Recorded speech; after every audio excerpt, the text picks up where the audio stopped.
Hello, everyone, and welcome to the official Wrestle Kingdom 18 preview show here on Fightful's YouTube channel. I am Scott, and with me today is the lead English voice of New Japan Pro Wrestling, Walker Stewart. Walker, how are you today?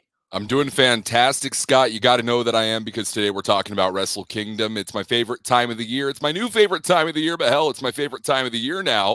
And you got to know that I have a lot to say going into Wrestle Kingdom. I'm going to have a lot to say throughout Wrestle Kingdom because I'll be on the broadcast live at the Tokyo Dome January 4th, which I'm super excited about. So I'm happy to get into it here tonight with you. This feels like the perfect opportunity to get people who maybe are, looking at the show and they see the Bryan Danielson match and they're like, oh, maybe this is when I jump in to New Japan Pro Wrestling. I know a lot of new fans likely will because of Bryan Danielson and so on. But this is a very exciting card up and down, I would say. And this is, of course, your first Wrestle Kingdom. Yeah. So with a few days out, how are you feeling? I'm motivated. I'm pumped up.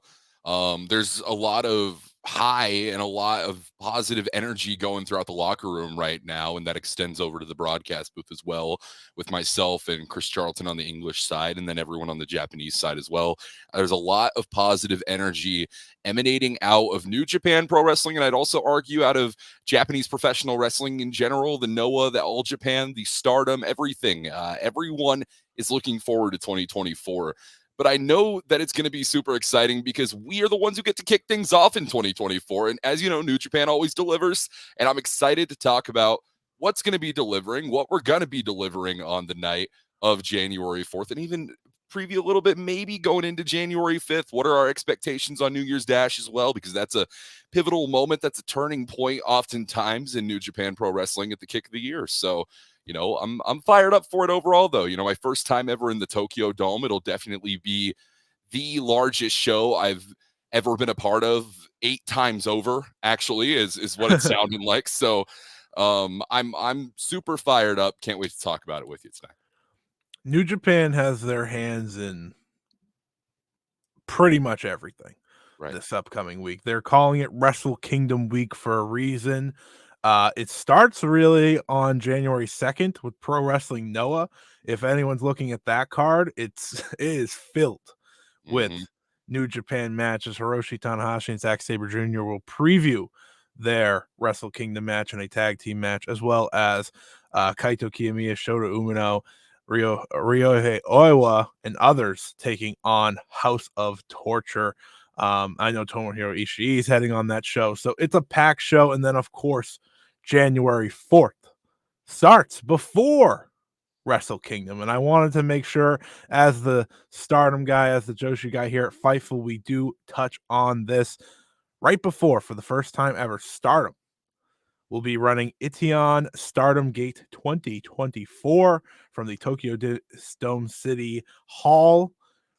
And the main event will be the IWGP Women's title match. It will be Mayu Iwatani defending against Shuri. This is huge. This is a gigantic match for Stardom. Of course, 1 year ago, we saw the IWGP Women's title defended on Wrestle Kingdom. The move has been made to change that up after they wrestled for, 6 minutes or so when Kairi defeated Tam Nakano, and then Mercedes Moné, of course, made her debut. Obviously, you're going to be a little bit busy that day, I'd argue. Right. In the Tokyo Dome, but I'm sure this is one that you will be watching when you get the chance.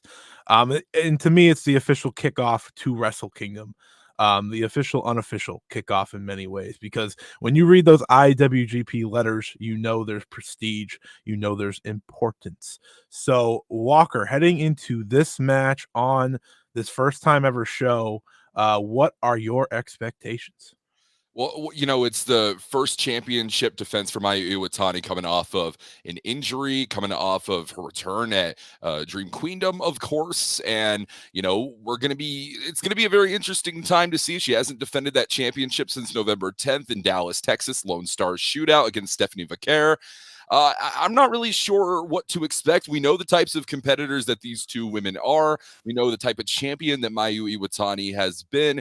One thing I'm excited about, though, you talked about, a sub 8-minute match or whatever it was for the women at the previous Tokyo Dome event. And I've heard a lot of people talking of even Mayu Iwatani herself saying, I want to compete in Tokyo Dome. I want to compete in Tokyo Dome.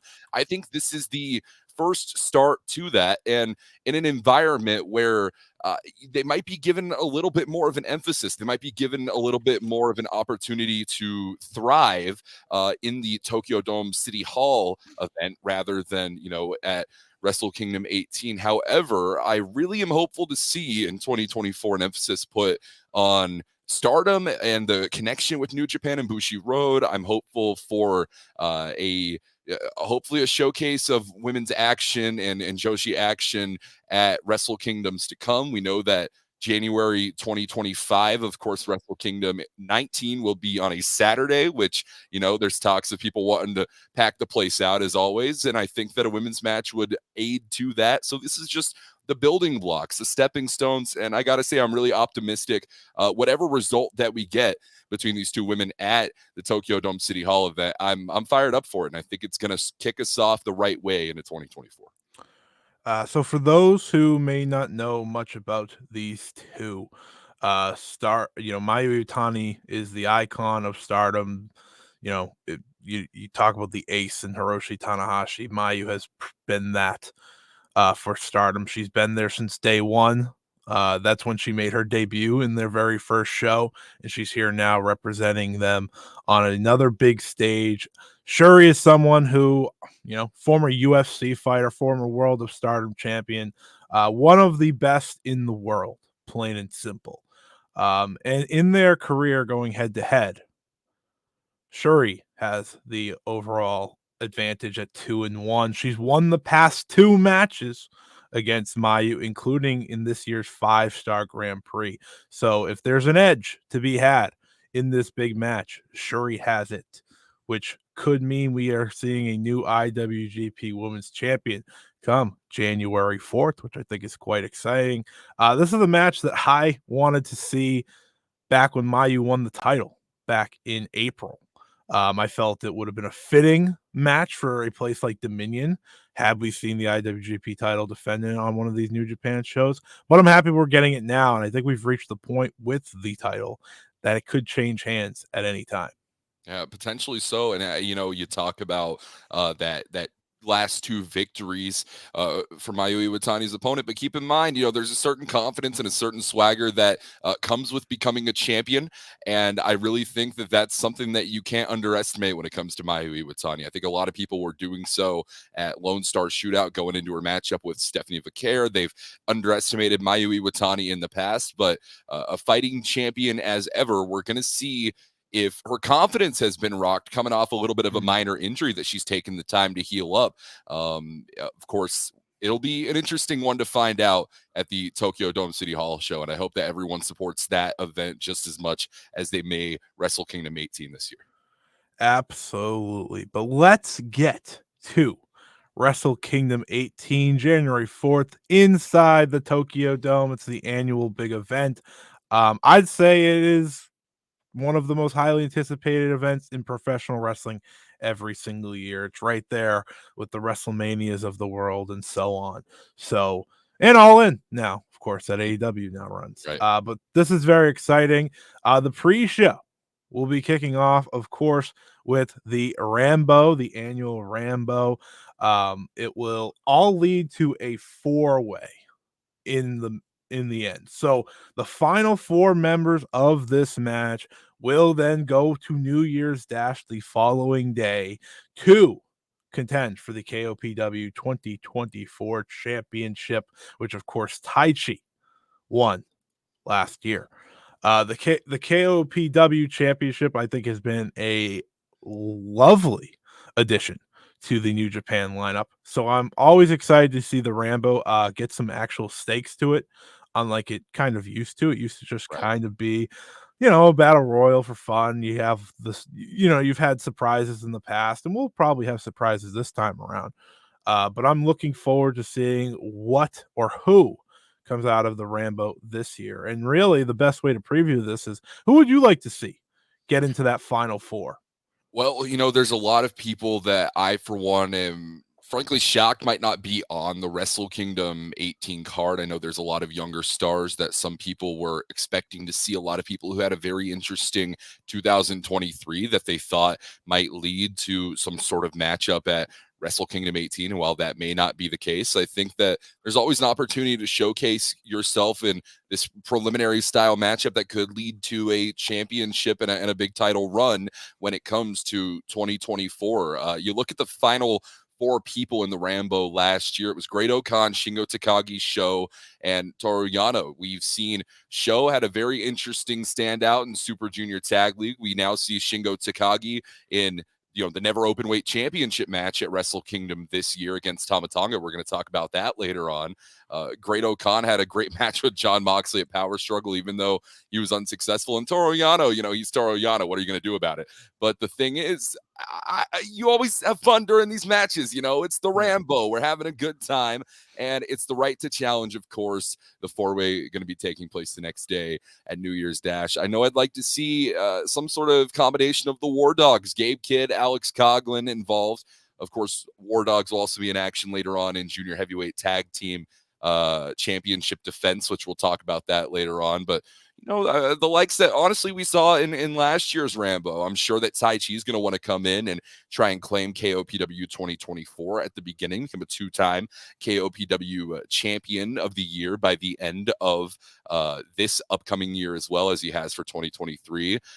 Guys like Jeff Cobb, we saw Kenta in last year's matchup as well. I mean, you never know who you're going to see. I would think, for one, if I had to make a pick, though, and Scott, I'd be interested to hear your thoughts on this as well. If there's one person that's not on this Wrestle Kingdom card that I think I would like to see have an early going in this KOPW situation, this is more previewing New Year's Dash now, but I'd love to see Hanare make it through this, final four in the Rambo, challenge and win, and kick off with a bit of a run, kick off with a bit of a championship reign, and see if he can keep it all the way throughout 2024. I think Hanare's had a great year. He had an incredible showcase in that Korakuen Hall main event in the 6-man tag championship defense that United Empire were unsuccessful in, but no one was talking about United Empire being unsuccessful. They were talking about what Hanare did during that matchup. I think 2024 is the year of Hanare. This might be the beginning of it. Yeah, Hanare, of course, had the big match with Shingo Takagi for this very belt earlier in 2023 that really made waves for him as a competitor. And I think they're waves that he can and should be carrying into this match. I'd like to obviously see Tai Chi get to the final, the big four, because I feel like the defending champion of the previous year should probably just have a shot already. But hey, you know what? I'm all for making them work for it. He is my top option to get into this match. I think if Gabe Kidd is in this match, he's another option to look at, especially after his year. It'll be interesting to see the United Empire, obviously, right? Because we are in a confusing time for that group, right? Will Ospreay, of course, soon is off to AEW. And then, Great-O-Khan, Hanare, Jeff Cobb, Francesco Kira, TJP. They have to try and, step up. I think with him on the way out, who's going to be the one to step up? And maybe that's what we see in this Rambo.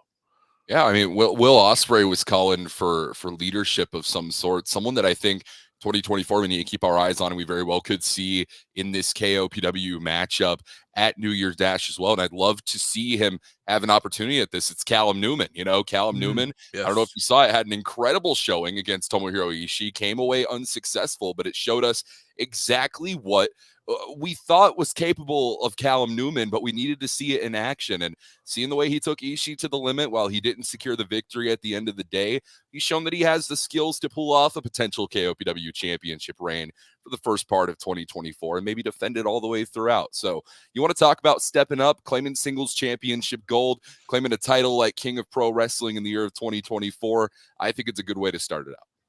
Absolutely. Speaking of United Empire, we got the IWGP Junior Tag Team Championships on the line in the opening match of the main card. It will be the Super Junior Tag League winners, Francesco Akira and TJP, catch 2-2, facing off with the Bullet Club War Dogs, the champions, Clark Connors and Drilla Maloney. If you want to talk about two teams that have made waves this year, it is these two teams. Catch 2-2 have an argument to be the tag team of the year, not only in New Japan Pro Wrestling, but in all of pro wrestling. If anyone followed their run over the past year, you were left, I think, impressed, maybe even surprised by how great they have become as a duo. And then, of course, the War Dogs have been running wild all over New Japan over the past year since forming under David Finlay.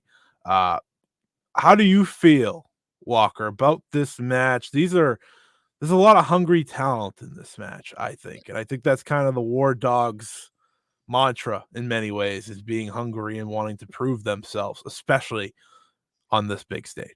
I'd argue that, if you want to make the claim that Acura and TJP are in the running for best tag team of the year, sure, I think there's an argument to be made there. You know who I think would disagree with that?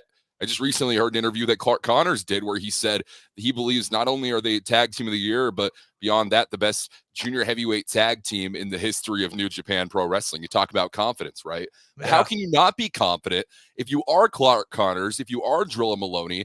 You were challenged by TJP. Keep in mind, Acura not involved in this decision along for the ride. Challenged by TJP, the last show of 2023, to the first ever coffin match in New Japan Pro Wrestling, and you win. And you put the man who challenged you away in that coffin. TJP, I don't think we've seen TJP since that coffin door slammed shut. I didn't see any backstage comments from him. The only things I heard out of Francesco Akira were asking for TJP's whereabouts. And I'm going to be honest, as much of a journalist as I am, I haven't been able to get any word from Acura or TJP on what the situation is going in to this junior heavyweight tag team championship match at the Tokyo Dome. Maloney and Connors said that the official Wrestle Kingdom card is not going to be starting off with a championship match going 60-minute time limit. They said it's starting off with they'll have a 60-minute celebration of being the greatest junior heavyweight tag team, and the junior heavyweight tag team championships in New Japan Pro Wrestling belonging to them. I mean, I don't know what to expect. If we do get this matchup, if this matchup does end up happening, I know that Acura and TJP are going to come in two things, one of which they're going to come in incredibly damaged. We saw the way the Akira and TJP, well, we didn't even see how TJP ended up, but we know about what's happened, the coffin and everything. But we saw the way that Akira was hung up on those ropes, and the breathing ability cut off for Francesco for multiple minutes. We could be looking at damage long-term on both ends of Catch 2-2. Joel Maloney and Clark Connors know that they're the ones responsible for that. I don't really know where the confidence would lie for Catch 2-2. I know that a fully confident War Dogs team is what we're getting at Wrestle Kingdom 18, and I think that might spell disaster for Catch 2-2 in the end, but we're going to have to find out. Catch 2-2 is 0-3 against these War Dogs.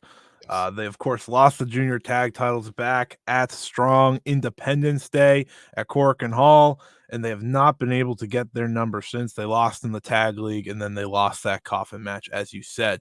So like you've been saying, this is backs against the wall almost for United Empire for Catch 2-2. This is, assuming TJP shows up, this is everything for them. This is it feels like almost the last chance to get these titles back, where you don't only go back to the line, to the back of the line, but you're waiting a while. There's a lot of hungry tag teams in this division waiting to get back on top. Right. Well, yeah, you got to mention, you're talking numbers. Let's talk numbers here. Catch 2-2 have had only one match in the Tokyo Dome together, and they were successful in that matchup. So 100% winning record in Wrestle Kingdom environment in the Tokyo Dome. It was against Lio Rush and Yo that they first won those junior heavyweight tag team championships. with one another. I know that Acura, if he has to come out to ringside alone to fight the battle by himself, I know he's going to do it. I'm not sure if the legalities will allow for that bell to ring, but I know he's going to be at ringside and he's going to be looking for a fight one way or another, because whether the tag team championships are on the line, there is an avenging nature to Francesco Akira because of the way that Bullet Club War Dog subsequently put TJP, one of Acura's greatest mentors in professional wrestling, not only his tag team partner, but a very close friend, down and out. And again, we haven't seen TJP since then. So, you want to talk about overcoming adversity, though. We've seen Francesco Akira and TJP do it before. That's how they won the junior heavyweight tag team championships. A lot of people wrote them off, and they were successful in that match at Wrestle Kingdom 17. A lot of people wrote them off in the finals of Super Junior Tag League this year against House of Torture. How are you going to combat the numbers? Well, they managed to do it anyway to earn themselves this shot. I don't ever want to be the ones to bet against Catch 22, but without knowing about the physical state of Francesco Akira or TJP, I think this one's a wash. I think it's going to be the same result as we've seen before. 0-3. It'll end up 0-4 if we can't end up finding out the status, or if the status is a no contest for Akira and TJP. Next up, we got Hiroshi Tanahashi, President Ace, facing Zack Sabre Jr. for the New Japan World TV Championship. Of course, this title was made official last year when Zack Sabre Jr. beat Ren Narita to win the belt, and he has since been arguably wrestling's best champion. Right. Since winning that title, he's defended it in some of the best matches all year against contenders from high and low, from Impact, from AEW, from Ring of Honor, and of course from New Japan Pro Wrestling. But there's no greater challenge than Hiroshi Tanahashi, who of course over the past week has been named the new president of New Japan Pro Wrestling. He will be running the ship moving forward, the ace at the top. Before we get into the match itself, Walker, what is your feeling towards the new president? And what can you tell us about how the roster is feeling with him now on top?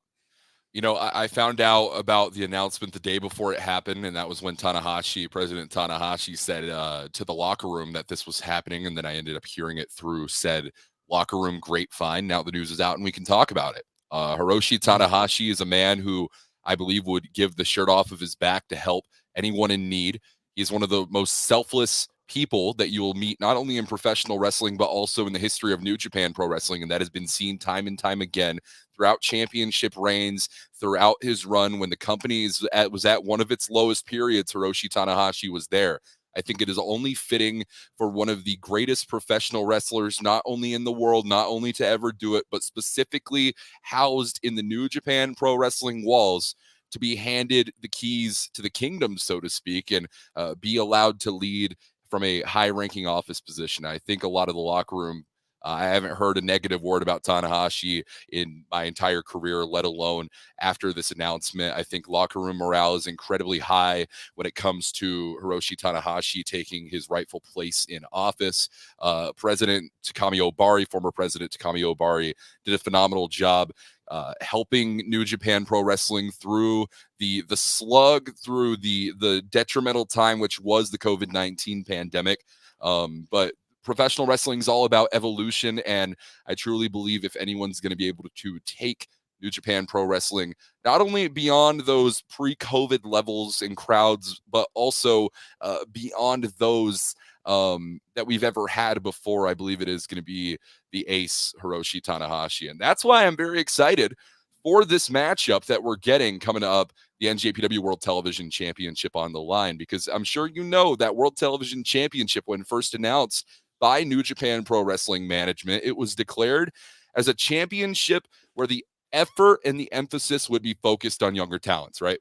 And yeah, let's be honest here. Hiroshi Tanahashi, he's not exactly a young cat anymore. But one thing that he is he is the president of New Japan Pro Wrestling, and he's hungry still for competition, because as much as some might believe Tanahashi's days of competition might be winding down, especially with his newly appointed position, and maybe they are. I'm not too certain, but I think there is an undeniable will for Tanahashi to want to win this World Television Championship and bring it back to its roots of competing and being truly a gatekeeper in every sense of the word for this young talent that we are seeing starting to evolve in New Japan Pro Wrestling. We've seen Sabre Jr. take a lot of young talent to their limits, and those young talents have taken them to their limits. I harken back to that great standout showcase for Boltin Oleg against Zack Sabre Jr. New Japan World Television Championship on the line. I don't think anyone thought Boltin Oleg had that in him, but he did. There's a multitude of matches that you could reference when it comes to Zack Sabre Jr.'s reign, but I think Tanahashi feels himself as a more worthy and a more deserving gatekeeper, and I believe that he wants to challenge that younger talent and also, prove inward that he also still has that ability to take on that younger talent and walk away successful. And whoever could manage to defeat Tanahashi for the World Television Championship, especially if you're a young cat like any of these younger guys in the locker room that are hungry and want championship gold, I mean, you've secured your spot in New Japan Pro Wrestling going forward. So I think that's the motivation for Tanahashi going into this one. And of course, Zack Sabre Jr., he's talked about wanting to reach this record number of championship defenses. I believe this will be championship defense number 17 for Zack Sabre Jr. If successful by the end of it. And I think Sabre Jr.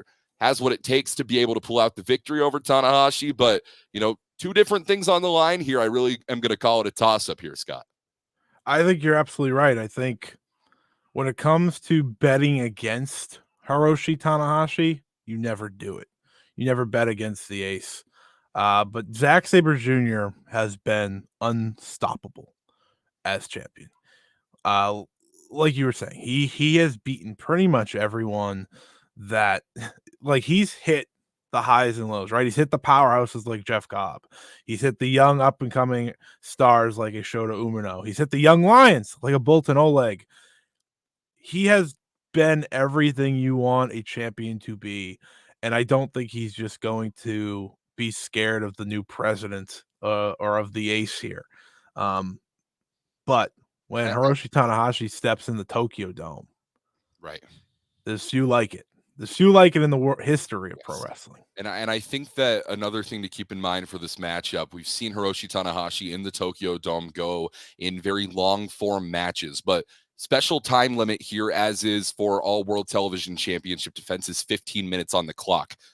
We know that Hiroshi Tanahashi may be capable of putting down an opponent within that 15 minutes, but traditionally at Wrestle Kingdom, I believe he's had 15-minute plus matches up and down the card. Now, Zack Sabre Jr., I think one thing that has made him so successful is that he is capable of beating that clock and not letting that clock become a factor. We haven't seen any time limit draws or many time limit draws in Zack Sabre Jr.'s career in singles competition, because he knows exactly when and where to execute all of the maneuvers that he knows, whether it's striking or submission based. So I think the clock is really going to help Zack Sabre Jr. in this matchup. It's going to challenge Hiroshi Tanahashi, but that's what Tanahashi wants. And that's what Tanahashi wants to be going forward for younger talent when defending that World Television Championship.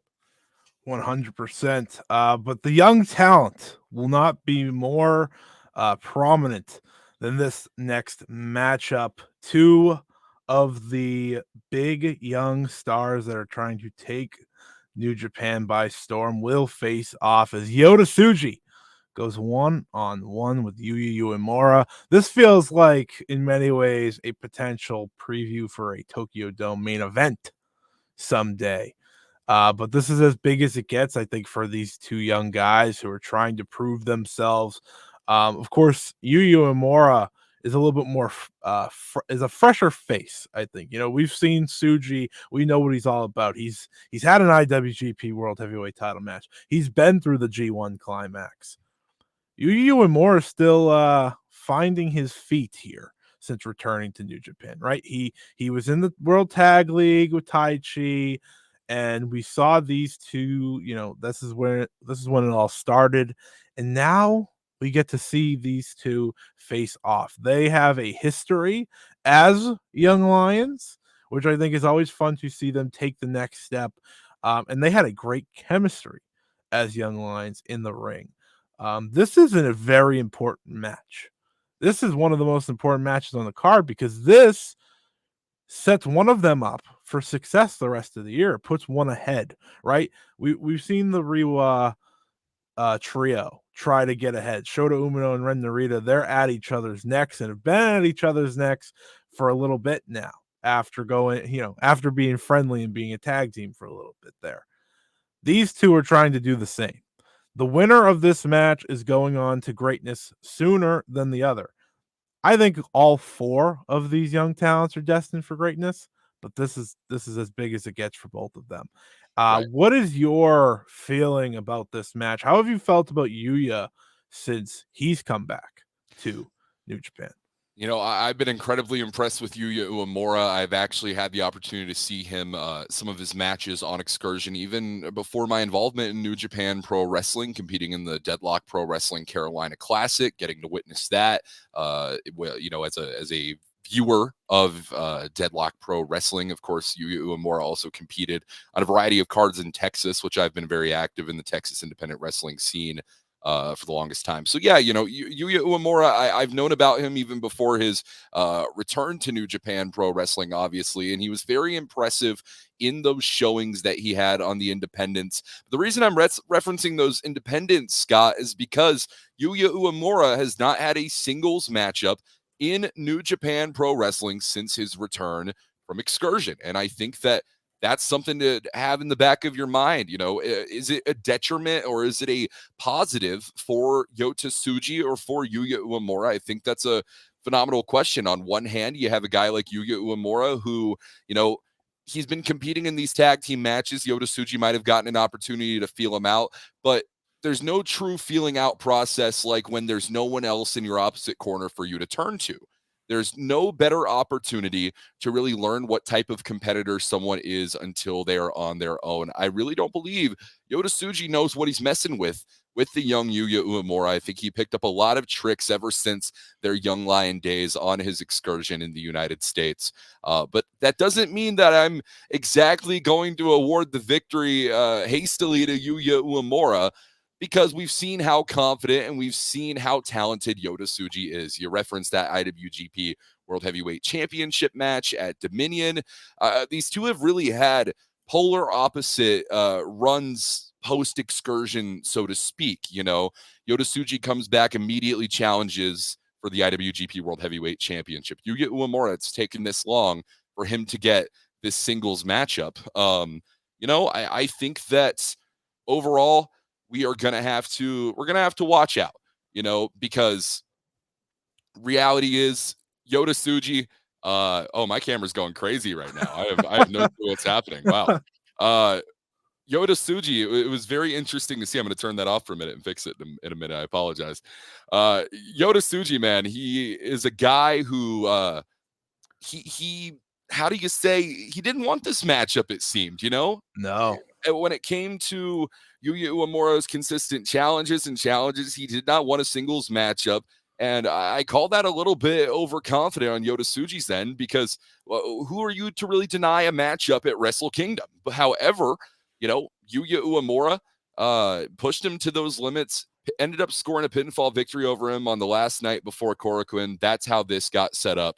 And I, for one, am very excited. I think Uemura walks in with much more motivation than Yota Tsuji does. But if Yota Tsuji gets outschooled and outclassed by someone who returned more recently than him from Excursion, it's going to spell bad things for Yota Tsuji.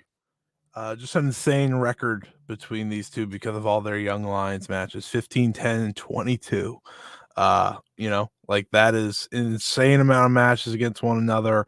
Those 22 draws is pretty funny. I don't see us getting a draw here in this match.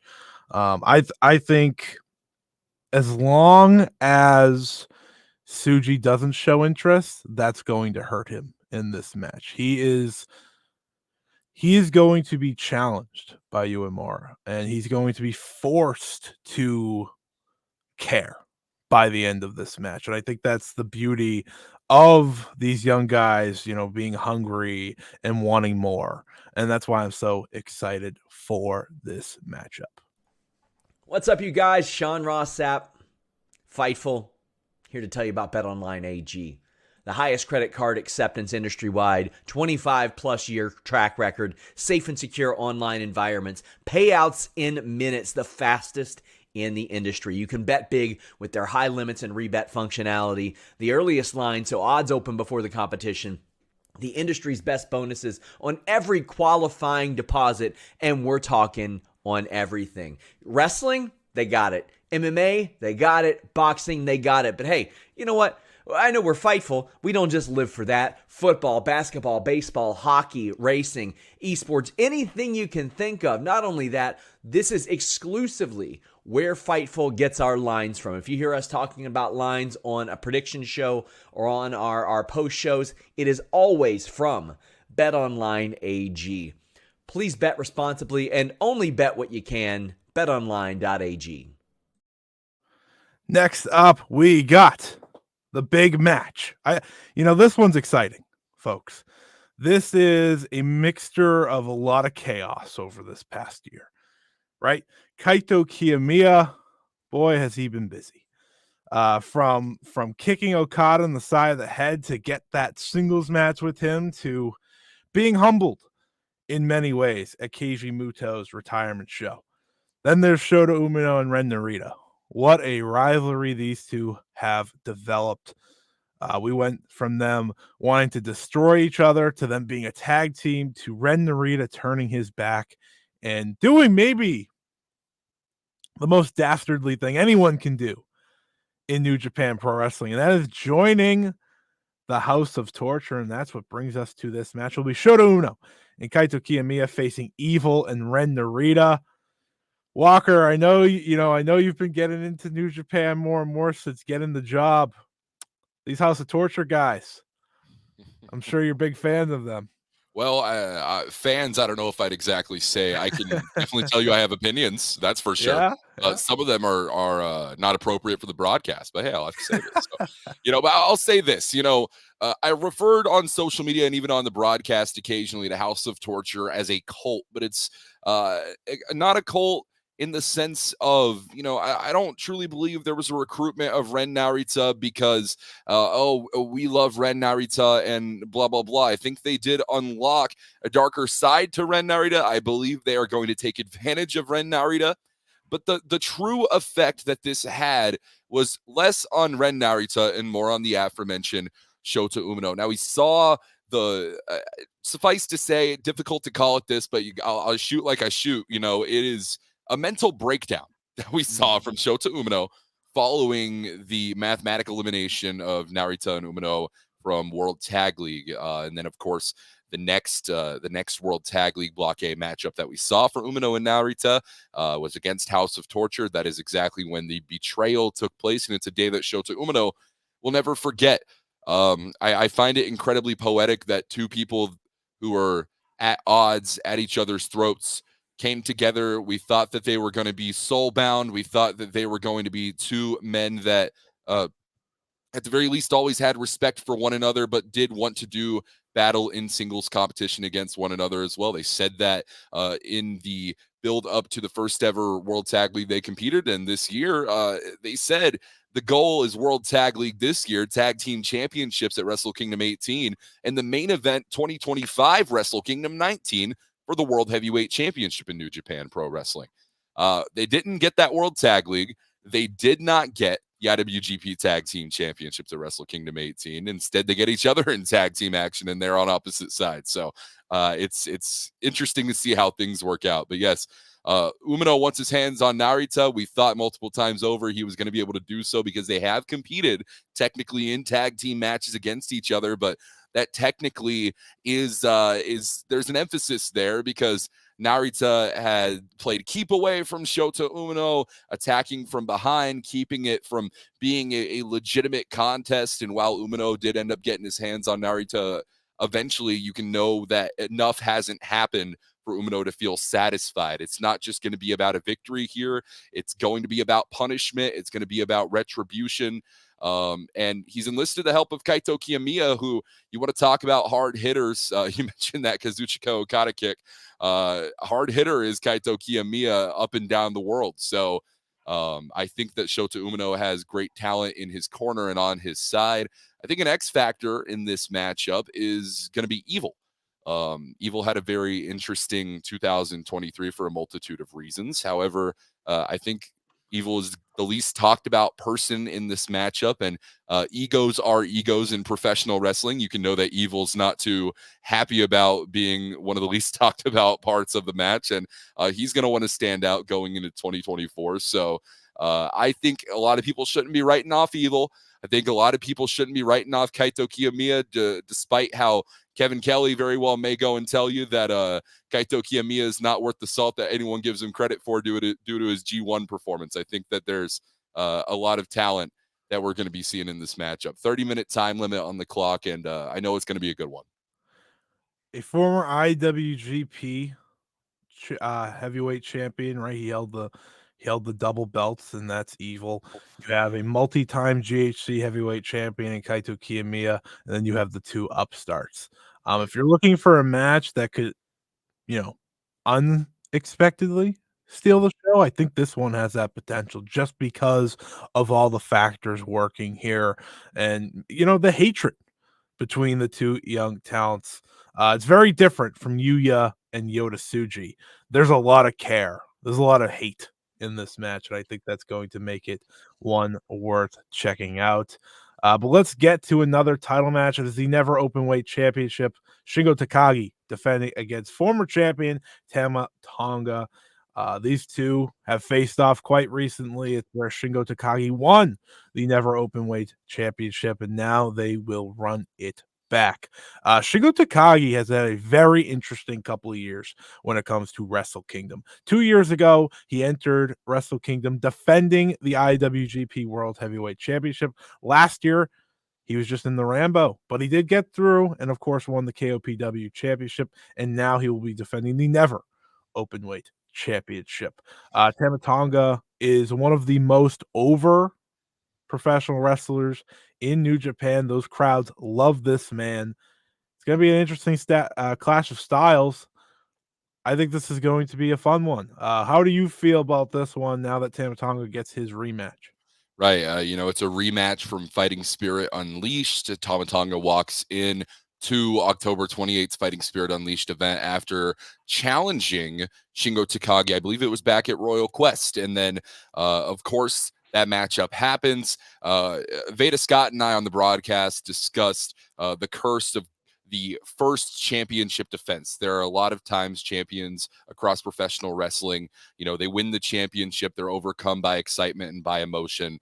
And, by the end of it, maybe are in their head a little bit too much. Maybe Tama Tonga jumped the gun a little bit by challenging Shingo Takagi as early on as he did, but that first defense did not go the way that Tama Tonga wanted. Shingo Takagi picks up the victory. This will be Shingo Takagi's second defense of the Never Openweight Championship. So we've seen that Takagi's capable of jumping over the hump of the first one. That first one was against Trent Beretta, of course, back at Lone Star Shootout. So I think Takagi walks in with a lot of momentum. Tama Tonga, despite how he may have jumped the gun, walking in, wanting his fourth reign as Never Openweight champion, looking to right the wrongs that he believed happened on October 28th at Fighting Spirit Unleashed. I think this is a simple one up and down the board. Shingo Takagi, the momentum is going to carry him forward. Tama Tonga is going to have to be a brick wall in his way, though, if he wants to walk away with the Never Openweight title. I'm looking forward to what the Never Openweight can be again in the new year. This is the title of the top titans, I'd say, of New Japan Pro Wrestling, right? It's the Ishii title, and if you know what the way Ishii wrestles, you understand exactly what I mean. It's the Shingo Takagi title now, and I think these two are going to do their best to top what they've done in the past with the brightest lights, and I think that's what makes for such a exciting matchup. But speaking of rematches, here's a big rematch. The IWGP Tag and Strong Openweight Tag Team titles will be Hiroki Goto and Yoshihashi taking on Hikuleo and El Phantasmo.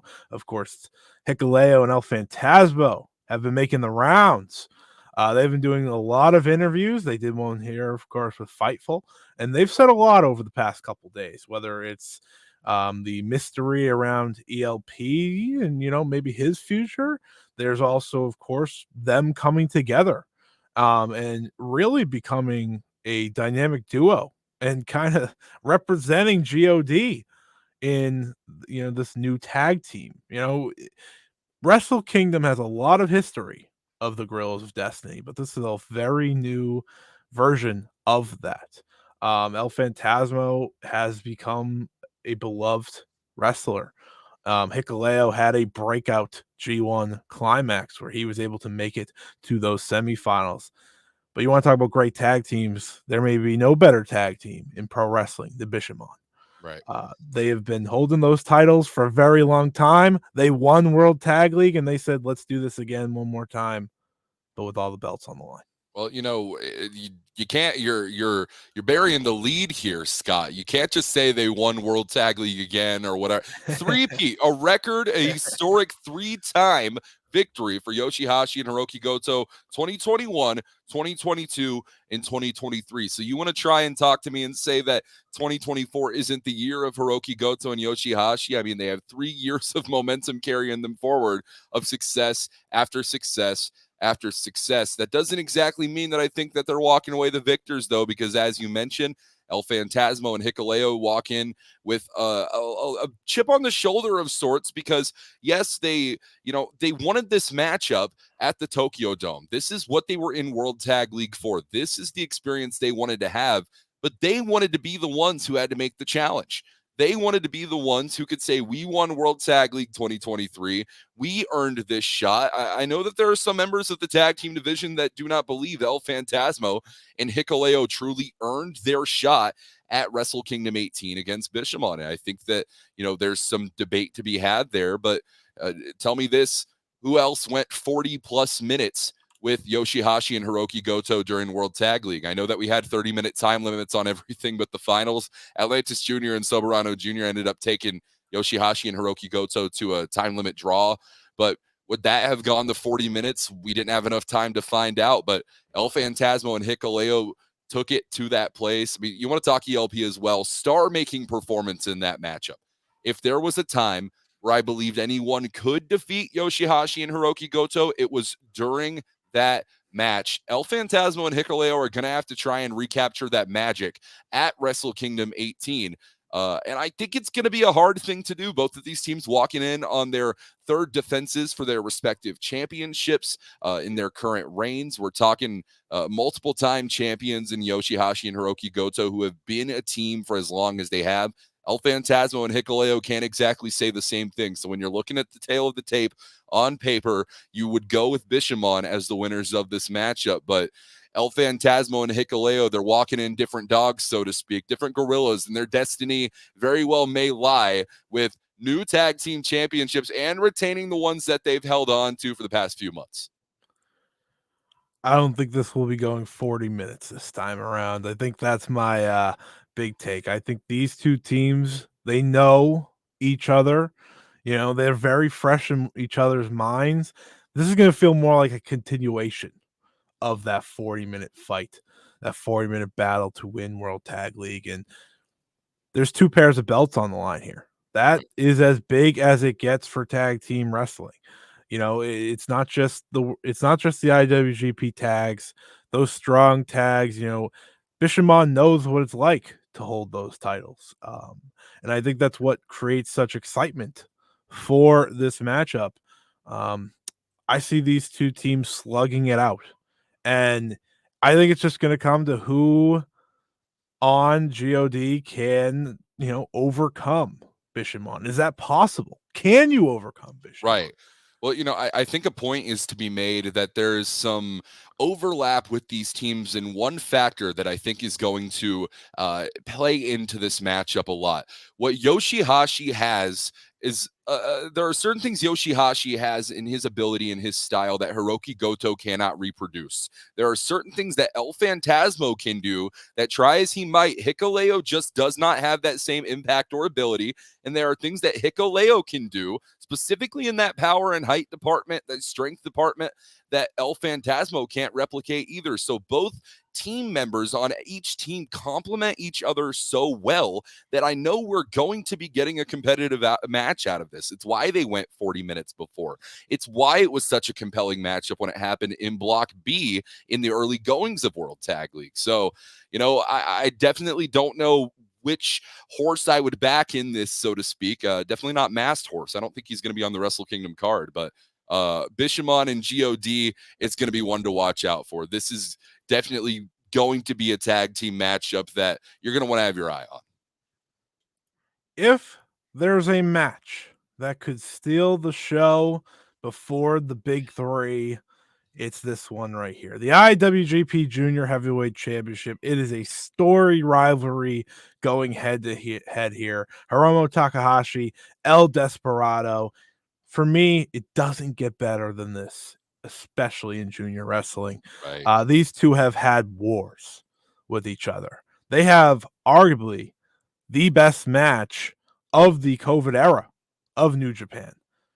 And we saw Desperado unmask himself in that match. That is not something that he does lightly, obviously. Right. He is a wrestler of great respect. These two are 3-3-1 against one another. There's no advantage here. No, not at all. Not from a numbers perspective. If there's any advantage that anyone's going to have, it might be Hiromu Takahashi, who walks into his 8th defense of his current IWGP Junior Heavyweight Championship reign. I want to harken back to Wrestle Kingdom 17 for a brief moment. I've talked about it on the New Japan broadcast English coverage in the past, but Hiromu Takahashi competed in a 4-way matchup where he then won the Junior Heavyweight Championship. So he's slowly approaching 365 days with that championship. In that 4-way was Taiji Ishimori, Master Wato, and El Desperado. It was Master Wato he first defended that championship against successfully. He defended it against Taiji Ishimori at Power Struggle, who was the previous champion walking into Wrestle Kingdom 17. There is one more man that Hiromu Takahashi feels that he has to beat to secure himself and his legacy in this current reign as IWGP Junior Heavyweight Champion. It is El Desperado as that last man. This is a full circle moment in every single way you can picture it for Hiromu Takahashi. And, when you talk about El Desperado, it's clear as day. He's never exactly said he wanted to be the flag bearer of the junior heavyweight division or of New Japan Pro Wrestling itself. However, I argue this: if you are as talented as El Desperado is, why would you keep competing in the minor leagues, so to speak? Why would you only be going for AAA, AA, single A championships when you could be competing in the World Series? And this is the World Series of professional wrestling here at Wrestle Kingdom. El Desperado, the biggest prize in junior heavyweight wrestling, on the line. I don't have a pick here. Once again, I'm not trying to be that guy. Reality is, though, it's hard to pick between these two until you're in the moment, until you feel where the energy lies in the building. Because as you know, Scott, sometimes these crowds can really influence the momentum and the energy that professional athletes feel. It can affect you emotionally. Is Desperado going to get rocked emotionally? Is Takahashi going to do the same? We're going to have to find out. Wrestle Kingdom 18, January 4th. I think when it comes to El Desperado, no pun intended here, there will be desperation to win. There will be a need to win here. 2023 was a year of him doing a lot of fun, different things. But he's here for one thing, and it's that belt, ultimately. And Hiromu's going on a year now. He's held the belt for a year as of January 4th. It's been one heck of a run. He's defended this up and down the card. He has went everywhere to face the best of the best over the past year. He so desperately wanted to be the Tokyo Sports MVP. He didn't get it. And maybe there's determination, extra determination to win here, not just to keep his title, but to prove that not only were they wrong about that, but he deserves that respect this upcoming year. I think there's a lot at stake here besides just the title, but Yeah, the title is what we're talking about. it was in the backstage comments actually that El Desperado, keep in mind, invited Master Wato to accompany him to ringside, which is a relationship I don't think I expected to blossom when we're looking at the 2023 bingo card. We saw Master Wato and Desperado in tag team competition on the last night in Korakuen Hall, when of course, Desperado and Wato would end up walking away with the victory. So, anything can happen. Wato may or may not be ringside. The invitation's out there. Maybe that is something that's going to will Desperado to victory, unlike what they were able to do in Super Junior Tag League. So we're going to have to find out. Absolutely. Well, let's get to something new here. It is the IWGP Global Heavyweight Championship. The first ever champion will be crowned after David Finlay destroyed the IWGP US and UK championships. He said enough is enough. We don't even know what the belt looks like yet. But what we do know is that 3 top contenders will face off. We have Will Ospreay, who of course in some ways is kind of like a defending champion. His his titles are gone, but he is going to try to win this. We have Jon Moxley. What's there to say about Jon Moxley that hasn't been said over the past couple of years? Right. There may be no one better. He calls himself the ace of the world for a reason. And then there's David Finlay. David Finlay has watched himself surge up the class in New Japan Pro Wrestling. He took Bullet Club. He didn't get, he wasn't handed. No, he took Bullet Club in a big way. He is the rebel. He leads the War Dogs, and he is the wild card of this match. We know what Ospreay is going to bring. Yes. It could be his last Wrestle Kingdom. We don't know. It could be his last Wrestle Kingdom. Jon Moxley, like I said, he's Jon Moxley. But David Finlay, he's the wild card in every which way. You've watched David Finlay closely over the past couple months, especially getting ready for this match. You saw him destroy those belts. What does David Finlay bring to the table in a match that involves, 2 guys that I think people look at as, maybe a level above him as David Finlay tries to get to that level? Yeah, you want to talk about a chip on a shoulder, right? You're not going to find a bigger one than it's placed right next to the mallet on the shoulder of David Finlay. There's a large chip. You can't see it, but I promise it's there. And David Finlay is actually incredibly self-aware. He knows that. He knows that a lot of people are not expecting him to walk away with a victory in a matchup with, one Will Ospreay, who many consider to be the best in the world going today, Jon Moxley, one of the most unpredictable competitors you'll find in all of professional wrestling, but seemingly always finds himself in winning standing when it comes in the country of Japan, in New Japan Pro Wrestling specifically. And that's why it's going to be even sweeter for David Finlay if he can manage to defeat both of them, rub it in the faces of not only Ospreay, of Moxley, of Shota Umino, of anyone else that's watching, of the fans at the Tokyo Dome. And, that's the goal for David Finlay going in here. He said at Power Struggle that in the U.S., they think he's Irish. In Ireland, they think he's American. In Japan, they don't care about him. There is a level of vitriolic nature that we're going to see unleashed from David Finlay. I think it's going to be one of the most aggressive matches in David Finlay's career.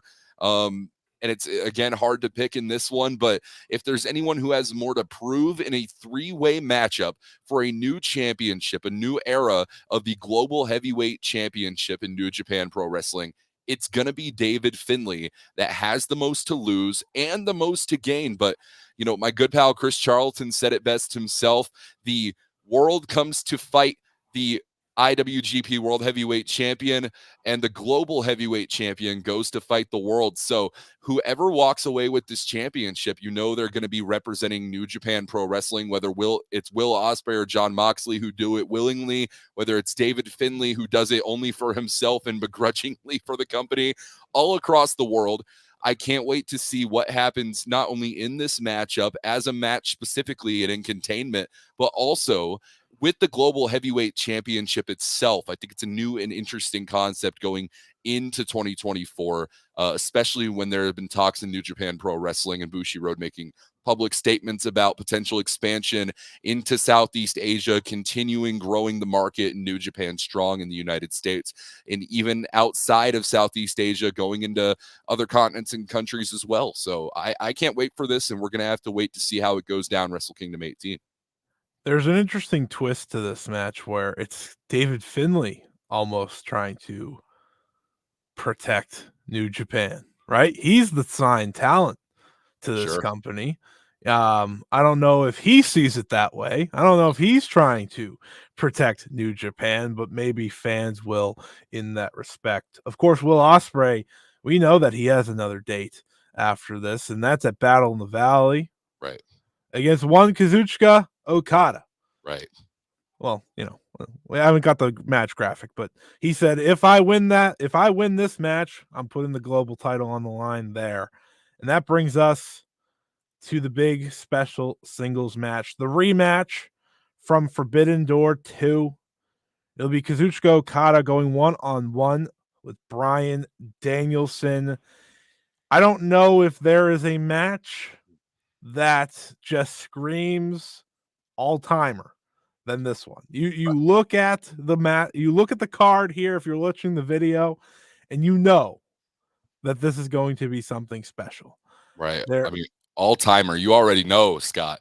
You already know. I personally enjoyed their matchup at Forbidden Door, and we saw the result of that one. Okada now has Bryan Danielson, who's going to be coming in on his home turf, right? Who better in the Tokyo Dome outside of maybe an argument to be made for the aforementioned Hiroshi Tanahashi than Kazuchika Okada, right?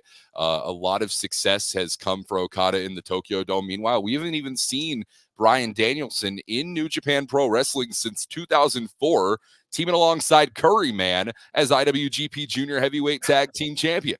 So, it's a bit of a difference for stage, right? It's a bit of a difference when we talk about what's on the line. No championships on the line, yet it's treated exactly as important as a title matchup.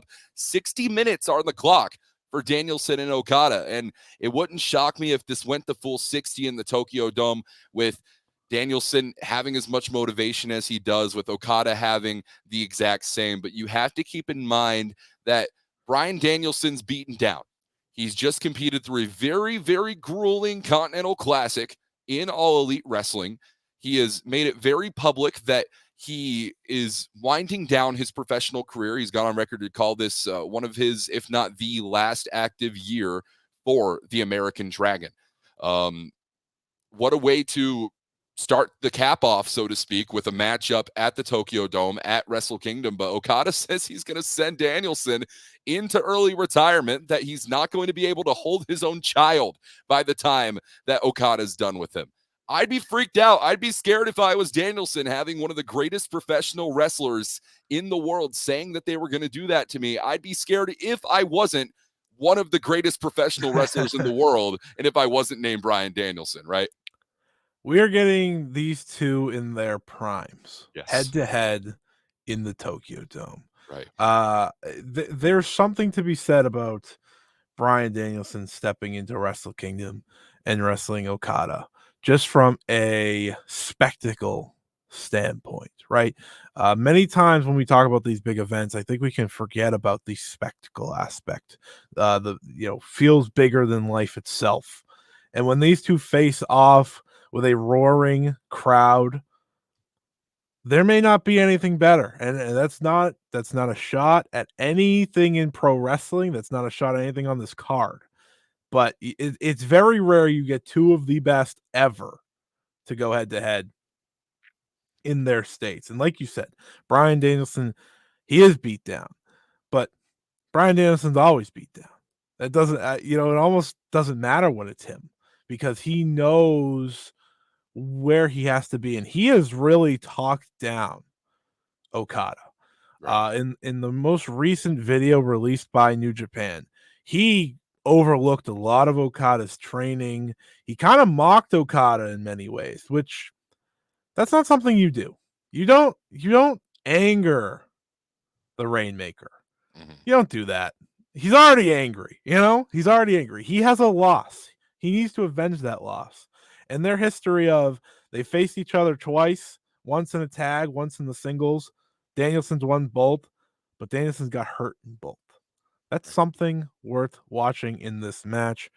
If you're looking for your, match of the year contenders, if you're looking for your 5-star classics, I'm sure this is at the very top of that.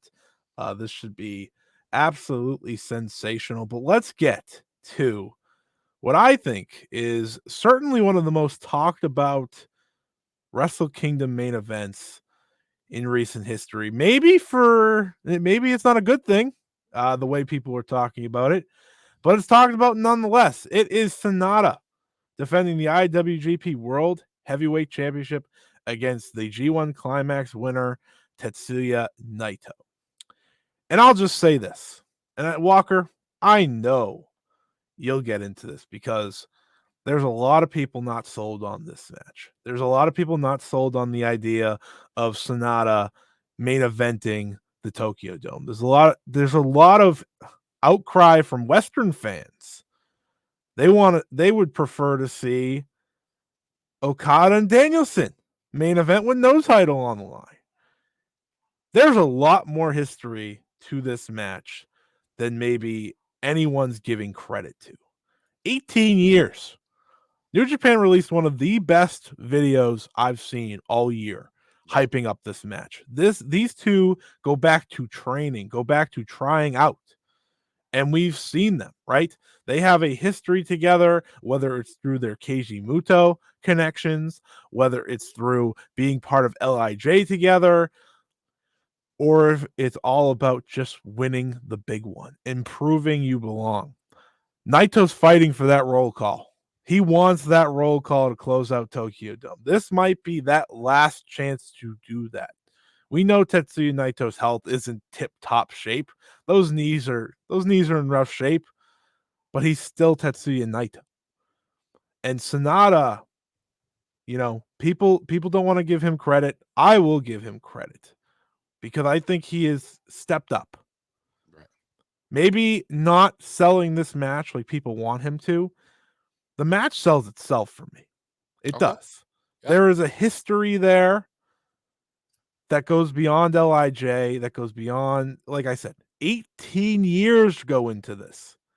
And when the lights are brightest, when the main event of Wrestle Kingdom kicks in, there's no one I believe in more to deliver than Tetsuya Naito. Well, let's talk about each competitor's individual belief and position, because this is the thing with this main event, and it's why I feel some people are having a tough time with on an investment side, maybe, especially when the world heavyweight champion doesn't want to do any talking about it. And we'll talk about that in a minute and why I believe that is and how that plays into this matchup effectively. Tetsuya Naito. We talked about it on the New Japan broadcast a few times in the past. Chris Charlton's mentioned it himself as well on social media. The ocular surgery that Tetsuya Naito has had, that was able to have a limited 3 times on his eye, that was going to keep him active, keep it functional. There is a degenerative vision loss that Tetsuya Naito is experiencing. He has had that surgery for the final time, the 3rd time. He will not be able to have it anymore. So you want to talk about the health of Tetsuya Naito being in jeopardy. Yeah, sure, you can talk about the knees, you can talk about the spine, you can talk about the neck, but you have to be thinking about that eye. I believe, if I remember correctly, it was a similar issue that Milano Collection AT had that ended up really, a detriment to his in-ring career. So when we talk about Naito, that's something that you have to have in mind. And I think it's frustrating for Naito to know, hey, I put in all this effort to win G1 Climax 33 this year. I've been putting in all this effort to talk about this World Heavyweight Championship match, try and pack out the dome for what very well could be Tetsuya Naito's last time at Wrestle Kingdom at the Tokyo Dome, and his challenger does not want to say a word about it. And there's a couple things to that with Sanada. First off, I think that Sanada is reverting a bit to his LIJ state. He was never the most talkative in the world. He never had a million things to say. We saw Sanada start to come out of his shell with the formation of just 5 guys, winning the World Heavyweight Championship, winning New Japan Cup, a million other things. But I think with knowing that he's going to be stepping into the ring with Tetsuya Naito, Sanada has, whether it's intentionally or not, put himself back in that shell.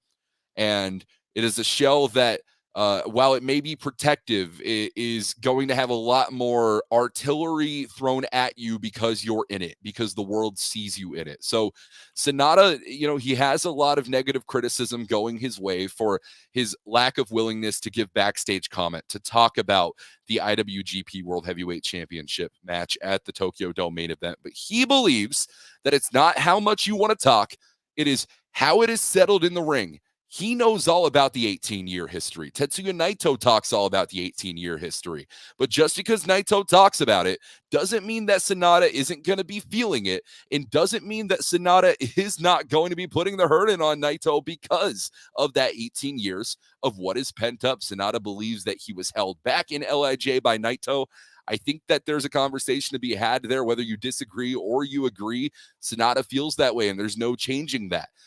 I believe at the end of the day, what both of these competitors want is the IWGP World Heavyweight Championship. But we've seen Naito and the way that he's respected belts, respected championships in the past. I don't think it's as much about the World Heavyweight Championship for either competitor as much as what that championship represents. And I think for Sanada and Naito, it represents 2 completely different things. For Naito, it is that poetic conclusion of the roll call that we never got to have due to that interference in the cutoff from Kenta. For Sanada, I believe it is the respect of the fans finally gaining the adoration in full, in totality. None of this half and half Sanada, half Naito. Sanada believes that leaving it all in the ring and not talking, but acting on what you need to do to secure your spot, to secure your place in history with the Tokyo Dome main event victory and still World Heavyweight Champion announced at the end when the lights go out and the camera phone lights come on, Sanada being the one alone in the ring. There's a lot of layers to this one, folks. There's a lot. And I do encourage you to check out that beautifully produced video by the NJPW World Team on the New Japan Pro Wrestling YouTube if you want to hear all about that 18-year history. And, of course, Chris Charlton and I are going to be breaking it down on the broadcast on the English side of things for Wrestle Kingdom 18 as well.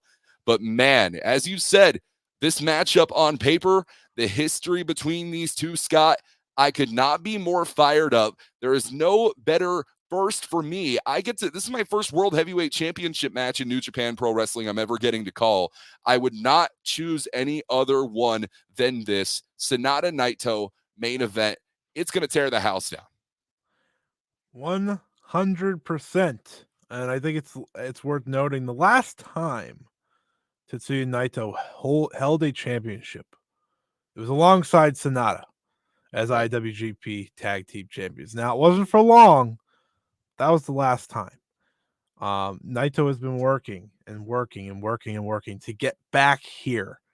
When he finally thought he was going to get his roll call, to get his moment, we know what happened. Kenta ruined that in 2020. This is his, like you said, this not only might be his last chance to do that, might be his last Wrestle Kingdom period. We don't know. So Naito is going to, just like he did on those last 2 nights of the G1, give everything it takes to win this title and call himself champion. And Sanada's beaten some of the biggest names in wrestling over the past year. He won this title by beating what felt like an unbeatable Kazuchika Okada, right? The way Okada's year started, no one ever thought that was going to happen. And look at Sanada now. He has carried this title. Whether you love him or hate him, he's going to head into this match and put on a show because he wants to walk out as champion, like you said. Wrestle Kingdom 18, January 4th. It is the show everyone needs to go see on NewJapanWorld.com. Go subscribe now. You get the entire show. There's no extra fee, folks. You subscribe, you get one of the biggest wrestling events of the year. Walker, let us know where we can find you, what we should know, what else we should know about Wrestle Kingdom, and anything else. Well, Wrestle Kingdom 18 is going to be incredible. As Scott said, we just ran down the entire card, plus that Tokyo Dome City Hall IWGP Women's Championship match. I hope everyone supports not only the New Japan Pro Wrestling centered events, but also those of the All Japan variety, of the Pro Wrestling Noah variety, Dragon Gate, anything else that might be running during Wrestle Kingdom week. This is the premier week for professional wrestling in Japan, and it is going to have worldwide influence. I can guarantee you that. So, Wrestle Kingdom 18 is happening. The next night after that, of course, is going to be New Year Dash. We know for a fact we'll be seeing the 4-way to crown KOPW. There is opportunity for other championship matches as well. Nothing confirmed, of course, but it would not shock me to see a never 6-man tag team championship matchup with Kazuchika Okada, Tomohiro Ishii, and Hiroshi Tanahashi challenging or putting the titles on the line, of course. We're just going to have to find out what happens. New Year Dash is always a great turning point that also sets the tone, just like Wrestle Kingdom 18 will for the new year. You can find me, of course, on all social media at Velvet Voice WS. You see it on your screen now. But after Wrestle Kingdom concludes, twitch.tv/Velvet Voice WS. As soon as I get back to my hotel, I am actually going to be doing a bit of a recap stream, a breakdown stream. I'll be 5 hours done with the show, and I will be incredibly tired and probably just want to sleep. But that means you're going to get real raw authenticity, as you always do, out of me. And I'll probably be yelling and going crazy because it's going to be a great night. And I'm super fired up. I'm honored to be able to do this, not only this interview with you, Scott, but also to be able to call Wrestle Kingdom for the very first time and many, many times going forward. Like you said, New Year's Dash, the day following, Mystery Vortex style. No one knows what's going on besides that KOPW title match. Maybe that's when we start to see the pieces that Hiroshi Tanahashi as president starts to put together. That's always exciting too.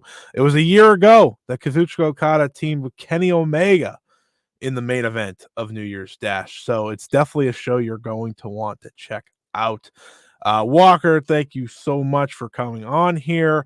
Wrestle Kingdom, January 4th, live from the Tokyo Dome. I believe the pre-show starts at 2:30 a.m. Eastern for those who want to stay up and witness a very special show. I know Stardom's Itian Stardom Gate show starts at 11 p.m. Eastern on the 3rd. So if you want to kind of get the double dose there, that's what you got to do. In terms of Fightful, we'll be back right after Wrestle Kingdom to review the show. As of now, if that changes, my bad. But as that is the plan as of now, and it's looking like it's going to be one heck of a show. So for Walker, I'm Scott. Make sure to check out Wrestle Kingdom and all of Japanese pro wrestling during the 2 most packed weeks in their schedule. Until next time, see ya.